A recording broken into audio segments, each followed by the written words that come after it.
歡迎嚟到 Matrix 加油站。今次情緒急救法嘅主題呢，就係被過去困住咗，怎麼辦呢？如果你都想知道嘅話，記住內心完整收看啦。你係咪經常都有呢啲諗法啊？你冇可能明白㗎，我啲經歷同人哋唔一樣㗎。你咁幸福，又點會明白我以前有幾慘啊？嗰陣時真係好無助，諗返起都喊。而家有時候仲係覺得俾成個世界拋棄咗，感覺好無助、好絕望，覺得自己就嚟撐唔住落去啦，甚至乎會出現一啲嘅諗法，就係如果一切都能夠結束就好啦。剛剛嗰啲諗法咧，係咪都有出現喺你個腦海裡面咧？有呢啲感受咧，真係非常辛苦㗎。請俾你自己同埋我哋一啲嘅時間啦。呢個視頻正係為咗回應呢啲無助同埋絕望感而設計㗎。我哋會一步步咁樣帶你返去內心平靜嘅當下。當然啦，喺呢個視頻嘅最後啦，我哋都為你準備咗隨時都可以喺度嘅專業支援資訊。而家就等我哋繼續話題啦。話過你知啊，你唔係孤單㗎，好多人唔係唔明白你嘅苦，而係唔知道點樣去講出口啫。就係因為佢哋明白，先至會同你講唔好諗咁多啦。呢個背後嘅道理咧，就其實好似我哋都經歷過嘅牙痛。關於過去啦，我哋可以咁樣去諗㗎，大家都牙痛過。都知道牙痛有幾難受，但係就唔會一眼咧睇得出人哋幾時牙痛過啦，痛咗幾耐啦，同埋佢痛嘅程度有幾犀利啦。點解？因為痛已經過咗啦，佢哋唔會一直咁樣將我牙痛過咁樣掛喺個嘴邊㗎嘛。我哋記得嘅咧就係嗰陣時真係好痛嘅記憶，而唔係痛嘅感覺本身咯。更重要嘅咧就係我哋學會咗下一次牙痛可以點樣做㗎。敷冰啊，用鹽水啷口啊，食止痛藥啊，或者去睇牙醫啊。而呢一切咧都係必須由你自己願意開始嘅喎。如果你唔願意張開個嘴，牙醫都幫你唔到啦。咁要點樣運用呢個情緒急救法呢？一啲簡單有效嘅心靈練習，將專注力溫柔地帶返過嚟現在。與其努力唔要諗過去，就好似叫自己唔好諗一隻白熊一樣，結果滿腦子都係白熊啊！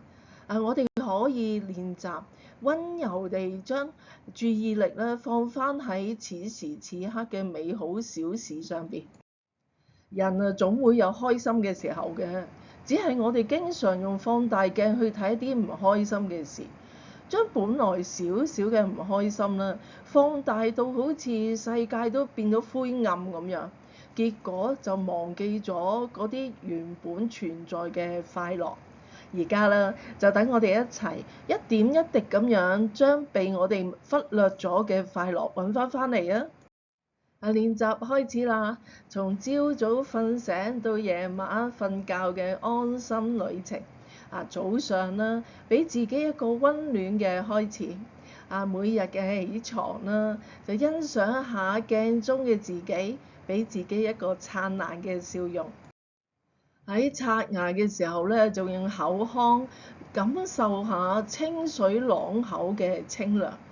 用個鼻咧聞下牙膏嘅清香，手咧就用牙刷溫柔地擦乾淨每隻牙喎，而眼睛咧就欣賞一下正在沖洗泡泡浴嘅每一隻牙齒。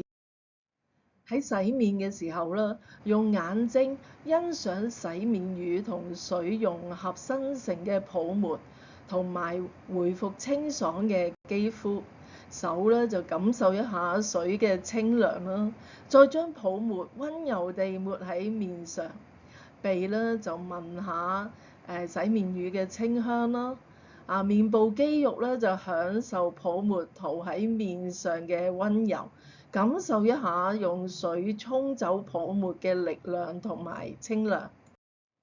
洗完面都要做翻下啲護膚㗎，用手咧將收縮水溫柔地輕拍喺面上，感受一下面部肌肉嘅回彈。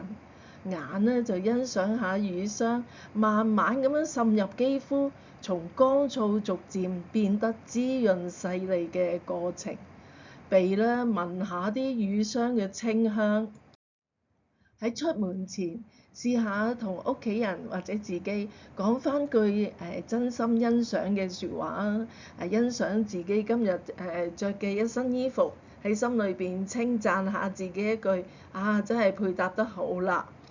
可以同屋企人講聲今日早餐好好食喎！你今日嘅氣色真係好啦！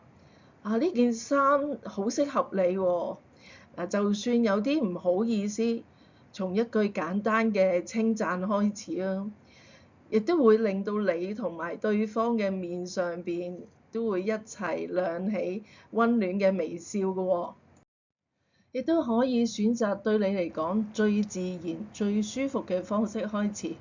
如果對屋企人開口暫時有啲難嘅話咧，可以先從心裏邊默默咁欣賞開始啊！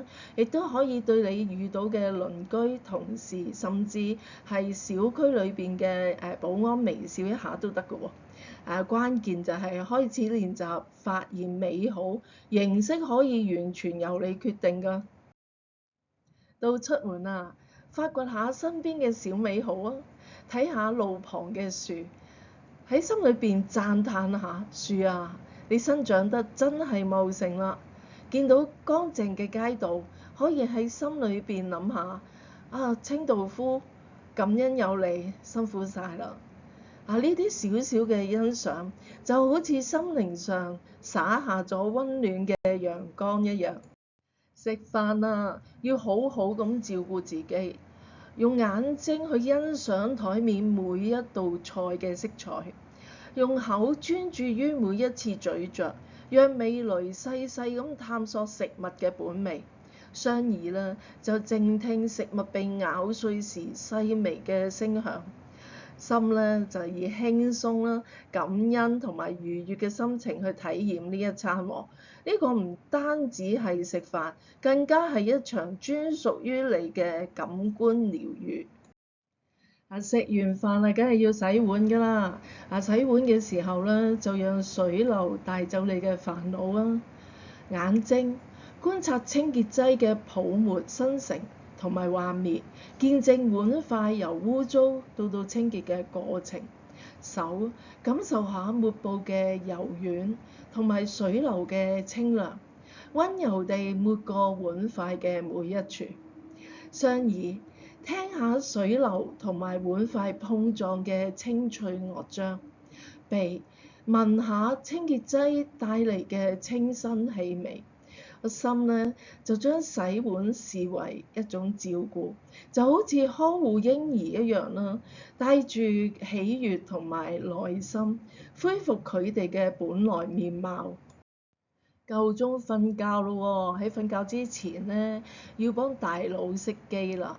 躺喺張床上邊，做幾個簡單嘅腹式呼吸啊！將手放喺個肚腩上。吸氣嘅時候會感覺到肚腩好似個氣球一樣脹起嘅喎。到呼氣嘅時候就會感覺到個肚腩越縮越細，越縮越細。雙耳聆聽下自己嘅呼吸聲音啊，將注意力放喺呼吸時肚腩嘅起伏，就好似溫柔地搖晃住自己進入夢鄉。最後想同你講嘅就係以上呢啲方法係為咗幫助你喺覺得紛亂嘅時候，能夠揾到一個讓心安靜落嚟嘅錨，就好似穩定住一隻船一樣啦。請俾自己多一啲嘅耐心同埋時間，好似照顧一個BB 一樣啦，溫柔地對待自己。如果嘗試咗之後咧，情況依然令你覺得非常吃力啦，甚至影響到日常嘅生活、工作或者人際關係啦，咁可能係一個信號咯，話俾我哋聽啦，需要更專業嘅支援。記住啊，尋求專業協助係一件非常勇敢而且愛自己嘅行為。佢哋能夠提供更個人化嘅引導同埋支持，陪你走過呢一段唔容易嘅時期。希望你能夠喺呢啲簡單嘅練習中啦，為自己找到一片安心之地啦。